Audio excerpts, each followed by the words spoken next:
નમસ્કાર શ્રદ્ધાળુઓ, હું છું આપની સાથે શિવાની. નવરાત્રિના પવિત્ર 5મા દિવસે આજે આપણે આરાધના કરી રહ્યા છે મા દુર્ગાના 5મા સ્વરૂપની, મા સ્કંદ માતાની, જે માતૃત્વના, કરુણા અને શક્તિનું અનોખું સંયોજન દર્શાવે છે. તેઓ ભગવાન કાર્તિકેયની માતા છે અને ભક્તો તેના સંતાન સુખ, શાંતિ અને આધ્યાત્મિક તેજ આપે છે.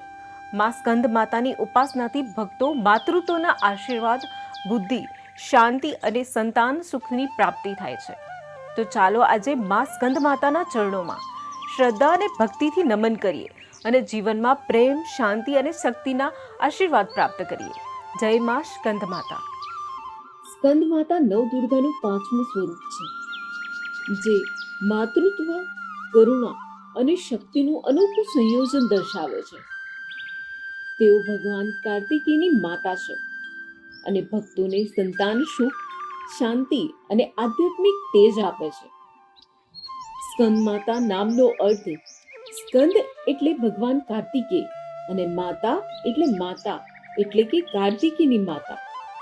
તેઓ માતૃત્વના દિવ્ય સ્વરૂપ તરીકે પૂજાય છે.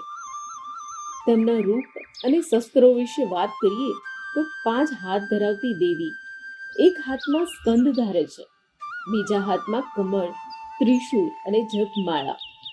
એક હાથ આશીર્વાદ મુદ્રામાં તેમનું વાહન સિંહ છે. તેઓ કમળ પર આરૂઢ હોય છે, તેથી પદ્માસન દેવી તરીકે પણ ઓળખાય છે. સ્કંદ માતા વિશે એવું માનવામાં આવે છે કે માતા પાર્વતી જ્યારે ભગવાન શિવના પુત્ર કાર્તિકેયને જન્મ આપે છે ત્યારે તેઓ સ્કંદ માતા તરીકે ઓળખાય છે.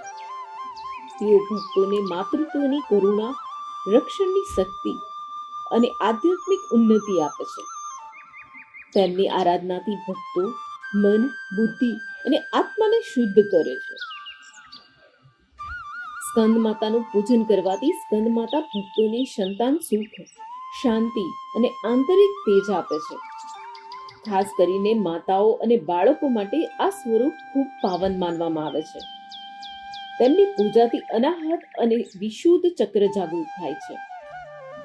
આ દિવસે કમળના ફૂલ, સફેદ મીઠાઈઓ અને દૂધથી બનેલા પ્રસાદ ધરાવવામાં આવે છે તથા સફેદ અને પીળા રંગના વસ્ત્રો ધારણ કરી શુભ ફળ મેળવે છે.